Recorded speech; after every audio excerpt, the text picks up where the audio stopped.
Bonjour à tous et à toutes, je suis vraiment heureux de vous retrouver aujourd'hui et aujourd'hui je souhaite vous montrer comment ajouter des transitions entre les slides sur PowerPoint. Alors pour cela, on se dirige directement sur un nouveau PowerPoint ou tout simplement sur une présentation déjà créée comme pour mon cas sur ma présentation de test. À ce moment-là, on va coller donc deux slides. Et on va vouloir une transition entre la première slide et la seconde, donc entre l'ISS et le cerf et la petite pente. Donc du coup, on va choisir donc la slide où on va donc appliquer ma transition, donc qui est toujours la deuxième slide, parce qu'on passe de la première à la seconde. Et comme je viens de vous montrer, on n'a pas de transition actuellement, ce qu'on appelle une transition flat, on n'a rien. Donc je vais sur ma seconde slide pour appliquer ma transition. C'est-à-dire que quand j'applique, c'est le début de cette transition de slide qui va s'effectuer.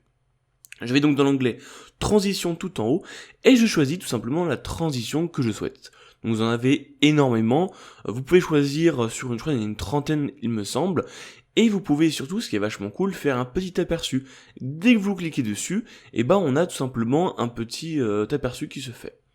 J'aimerais vous montrer également que quand vous avez activé une transition, à gauche de la slide, vous avez une petite étoile. Vous voyez en bas de la slide numéro 2, vous voyez qu'il y a une petite étoile. Cela veut indiquer qu'il y a une transition d'actif.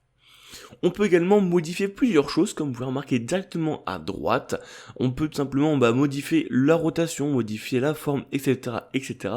Et donc vraiment personnaliser au maximum vos transitions. On peut également modifier les différentes choses, les différentes passions, combien de temps ça va durer, etc., etc. Enfin bref, vous avez énormément de choses à modifier. Donc là, vous voyez, on a cliqué un petit peu partout, on a sélectionné la transition plus le modèle, et donc là, quand je change, tout simplement, j'ai ma transition d'activer. Donc voilà, vous avez ajouté votre transition sur vos slides, et puis maintenant, c'est à vous de faire ça sur toutes les slides, pour que tout simplement, tout soit bien accordé, ou tout simplement, ajouter un peu plus de peps. J'aimerais également vous avertir sur l'utilisation des transitions, car attention de ne pas faire des choses trop lourdes. Dans le monde professionnel, c'est assez compliqué de mettre des transitions un peu bariolées, avec plein d'étoiles, plein de mouvements. Il faut rester extrêmement sobre. Ça m'arrive souvent en entreprise de voir beaucoup de personnes utiliser des transitions un peu farfelues, et c'est vrai que ça casse un petit peu la dynamique du PowerPoint, et puis surtout ça va vous décrédibiliser. Donc faites extrêmement attention à ça. Choisissez quelque chose de très sobre, mais qui peut être assez cool pour votre présentation. Voilà. Comme d'habitude, si vous avez des questions, n'hésitez surtout pas dans les commentaires, j'y répondrai avec plaisir. Allez, ciao. J'espère que tu as apprécié cette vidéo. N'hésite pas à la liker si tu as aimé. Et également de t'abonner à ma chaîne YouTube. Je te propose deux vidéos. La dernière qui est sortie sur ma chaîne et une autre qui, je pense, peut t'intéresser. Allez, ciao.